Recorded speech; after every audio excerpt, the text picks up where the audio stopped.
How many times have you been blamed for a problem you didn't actually create? Think about the pattern. You apologize just to calm things down. You take responsibility to keep the relationship intact. You bend, adjust, and explain yourself.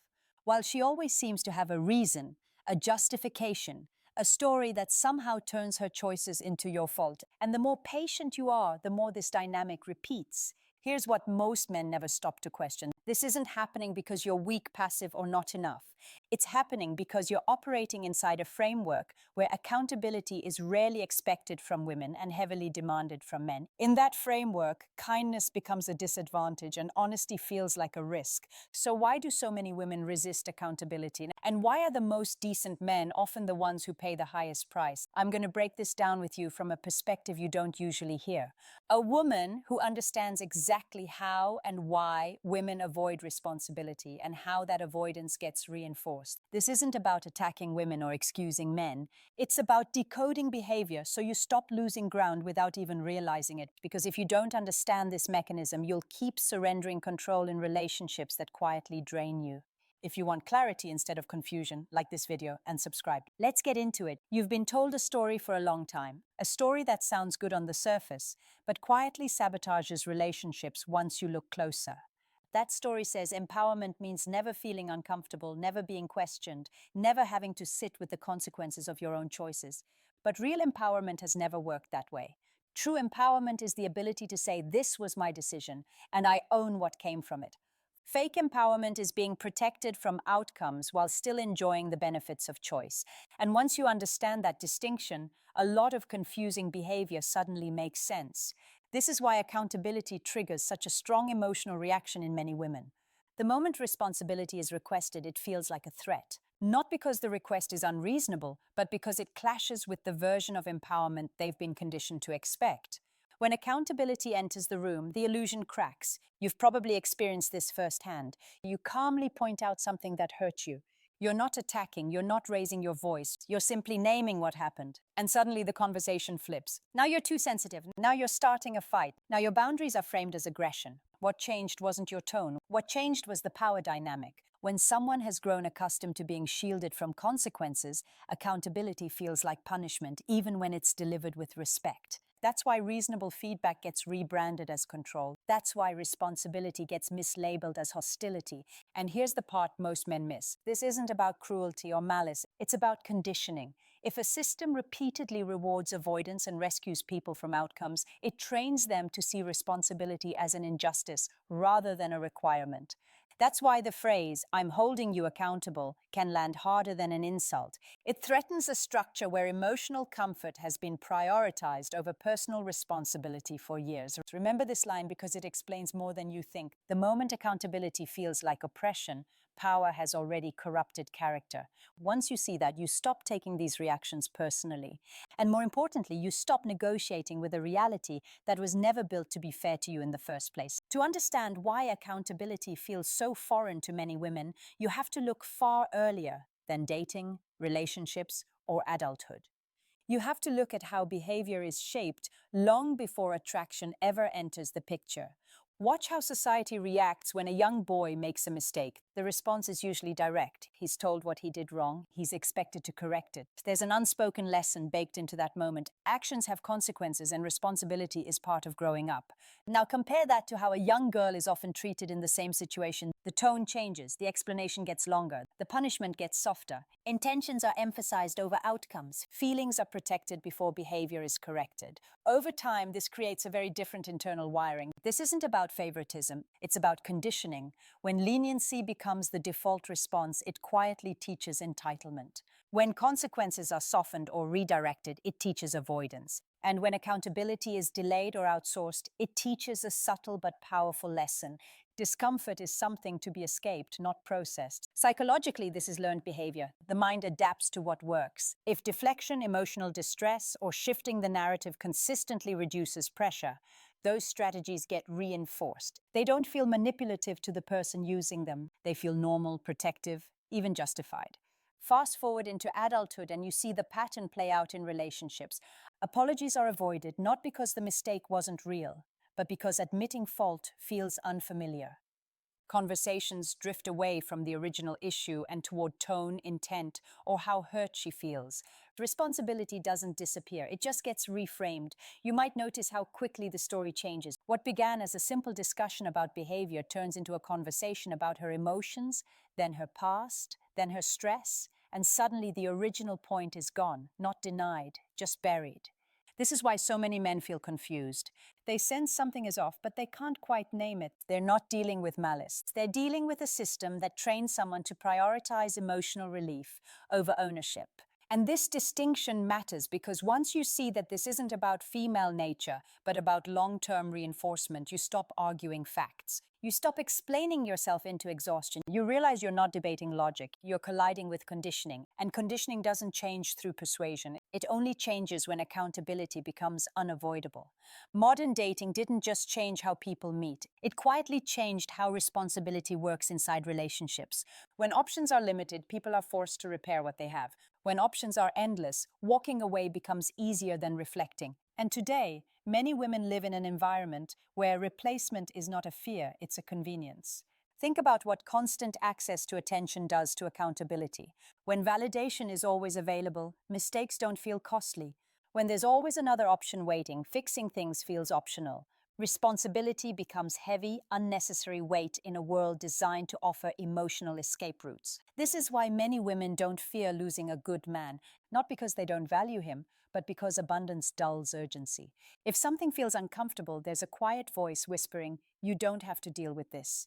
You can do better." Dating apps amplify this mindset. Every swipe reinforces the idea that dissatisfaction doesn't require effort, it requires movement. Instead of asking, "What did I contribute to this?" the question becomes, "Why should I settle?" Accountability starts to feel like settling for discomfort rather than an investment in growth. You see this most clearly when a relationship hits friction. Communication breaks down, expectations clash, boundaries surface, and instead of slowing down and repairing, the narrative shifts. Maybe we're just not compatible. Maybe I deserve someone who understands me. Those statements sound mature, but often they mask avoidance. Because compatibility isn't tested when everything is easy, it's revealed when responsibility is required. In an environment of endless choice, self-correction feels unnecessary. Why look inward when outward options are limitless? Why take ownership when you can simply reset the game? Over time, this trains people to associate accountability with loss rather than strength. And here's the consequence most men don't anticipate. When accountability disappears, so does respect, not immediately, quietly, subtly. The man who tolerates deflection becomes predictable. The man who absorbs blame becomes safe but not valued. There's a line worth remembering here. Accountability dies in a world where replacement is always one swipe away. Until that dynamic changes, many women will continue to see responsibility as something optional, something only demanded when there are no better alternatives waiting in the background. At this point, a pattern should be coming into focus. Not a judgment, not an accusation, a pattern. And patterns matter because they repeat even when people refuse to name them. This is where many men get stuck. They sense something is wrong, but they keep treating each incident as isolated. It's not. What you're dealing with follows a recognizable structure, especially in women who have learned that accountability is optional. Let's break it down clearly. The first pattern is attention over integrity. These women are deeply invested in being seen, admired, and emotionally validated. The problem isn't wanting attention, it's what they're willing to sacrifice to keep it. When mistakes happen, accountability threatens their image. So instead of addressing the issue openly, they manage perception. Apologies, if they happen, are private and carefully worded. Public ownership is avoided. And when criticism appears, the focus shifts not to the behavior, but to how unfair, harsh, or misunderstood they feel. The goal isn't resolution, it's spotlight control. The second pattern is relationship sabotage. You'll notice a strong pull toward men who are unavailable, already committed, or emotionally distant. Why? Because these situations offer high validation with low responsibility. There are fewer expectations, fewer consequences. And when things go wrong, the explanation is simple. It just happened. No one is fully accountable because no one was ever fully committed. These dynamics feel exciting, but they're also safe from real self-examination. There's no need to ask hard questions when the situation itself absorbs the blame, and when the fallout comes, responsibility gets diluted across circumstance, timing, or fate. The third and most destructive pattern is victimhood as leverage. This is where accountability completely collapses. When consequences approach, emotion becomes a shield. Tears replace reflection. Overwhelm replaces ownership. The narrative shifts from what I did to how this is affecting me. The focus moves away from behavior and onto suffering. And here's the key detail. This isn't always calculated. It's often automatic. When distress has historically reduced pressure, the nervous system learns to deploy it. The result is a dynamic where the man feels cruel for even raising the issue. He starts comforting the very person who avoided responsibility in the first place. Notice what never gets answered in this pattern. One simple question. What was my part in this? That question is avoided because it leads directly to accountability. And accountability threatens the structure that's been protecting them for years now. It's critical to say this clearly. Not all women operate this way. Many are capable of deep self-reflection, ownership, and growth. But men get into trouble when they ignore patterns out of hope, attraction, or fear of conflict.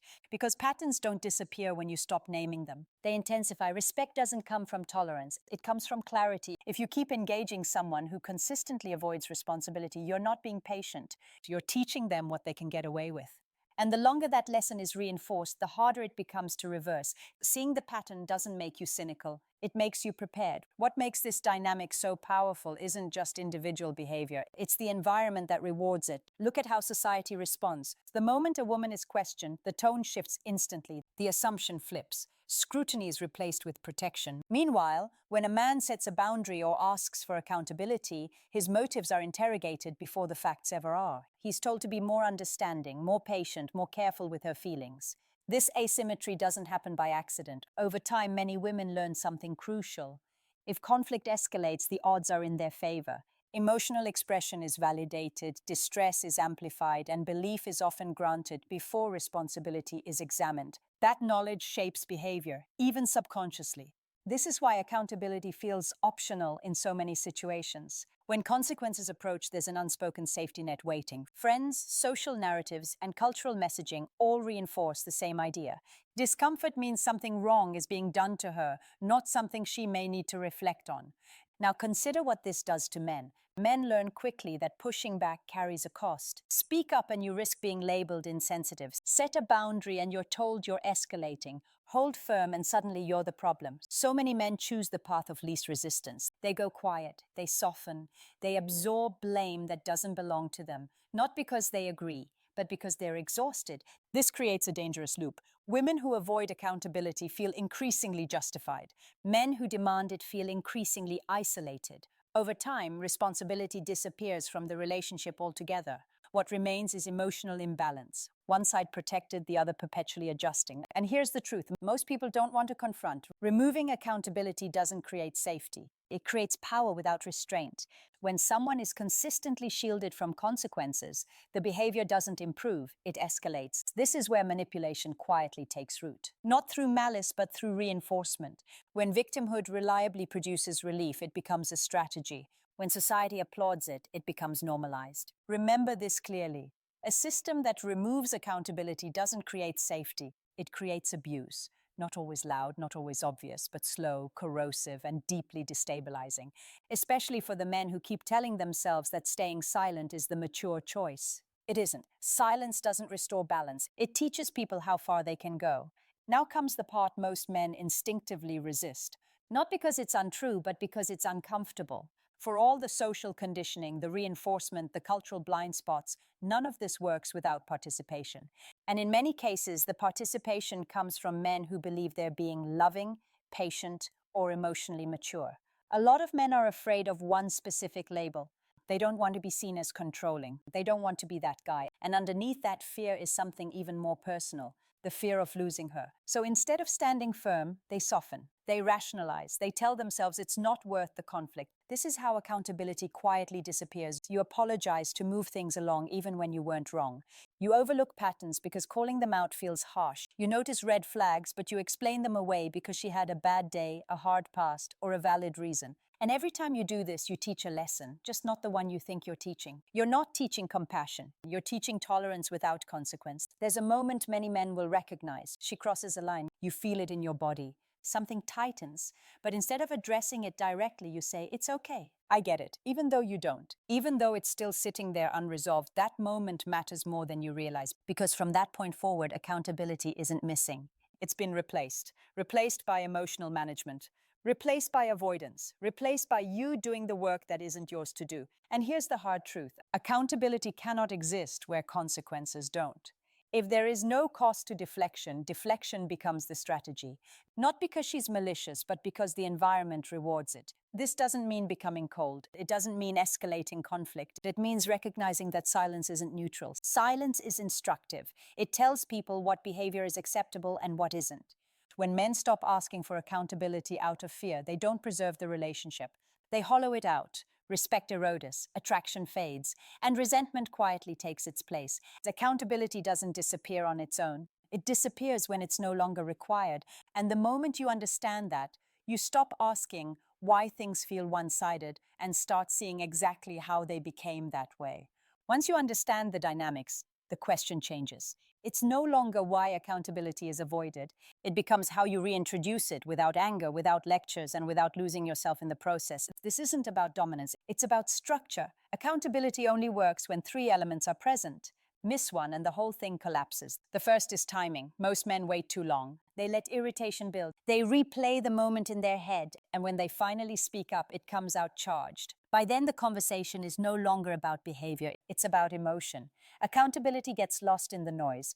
You address issues when they happen, calmly, clearly, not as a threat, not as an ultimatum, but as a statement of reality. Delayed accountability feels negotiable. Immediate accountability feels normal. The second element is boundaries, not rules, not control. Boundaries. A boundary is simply you being clear about what you accept and what you don't. No speeches, no moral arguments, just clarity. When boundaries are vague, deflection thrives. When boundaries are specific, behavior has something to measure itself against. If you can't articulate what crosses the line, don't expect anyone else to respect it. The third and most ignored element is consequences. This is where most men fail. Even when they get everything else right, they communicate, they explain, they set boundaries, but when those boundaries are crossed, nothing changes. Consequences aren't punishments, they're outcomes. They're what happens when behavior doesn't align with standards. And they only work when they're enforced without drama. No threats, no repeating yourself, just action. Here's the rule that ties all of this together. Stay emotionally regulated. The moment you argue feelings, you lose the frame. You don't need her to agree with you. You don't need her to feel good about it. You only need to be consistent and never apologize for having standards. Apologize when you're wrong, never when you're clear. When accountability is introduced this way, something interesting happens. Women who respect themselves rise to meet it. They may not like it at first, but they adapt. Women who rely on avoidance don't. They push back, test limits, or leave. Both outcomes are information. Both outcomes protect you. Holding someone accountable doesn't mean forcing them to change. It means creating an environment where only healthy behavior survives. And once you do that, you stop chasing respect. You become the standard. If there's one thing you need to take away from this, it's this. Accountability doesn't destroy relationships. It destroys illusions. Illusions that love means tolerance without limits. Illusions that being patient means accepting disrespect. Illusions that staying silent somehow makes things better. Real connection, healthy connection, only exists where responsibility is shared. When one person is always protected from consequences and the other is always expected to absorb them, what you don't have is love. You have imbalance. A woman who respects herself can handle accountability. She may not enjoy it, but she understands it. She knows that ownership is part of adulthood, not an attack on her worth. A woman who can't handle accountability will resent you for asking, not because you're wrong, but because you've disrupted a system that benefited her. And that distinction matters. You don't need to argue. You don't need to convince. You don't need to chase understanding. You choose, you observe, you enforce your standards calmly and consistently. And then you let behavior reveal the truth faster than words ever could. This isn't about fixing women. It's about fixing the position you place yourself in. When you stop negotiating your boundaries, the right people adjust and the wrong ones remove themselves. Both outcomes are wins. So if this resonated, if you've recognized moments where you tolerated what you shouldn't have, take ownership of that. Not with shame, but with clarity. Subscribe to this channel if you want more conversations like this. Like the video if you're done being confused about why things feel one-sided, and leave a comment answering one simple question. Where have you tolerated what you shouldn't have? Share this with a man who's losing himself trying to keep the peace. Sometimes the most empowering thing you can do is stop excusing what costs you your self-respect.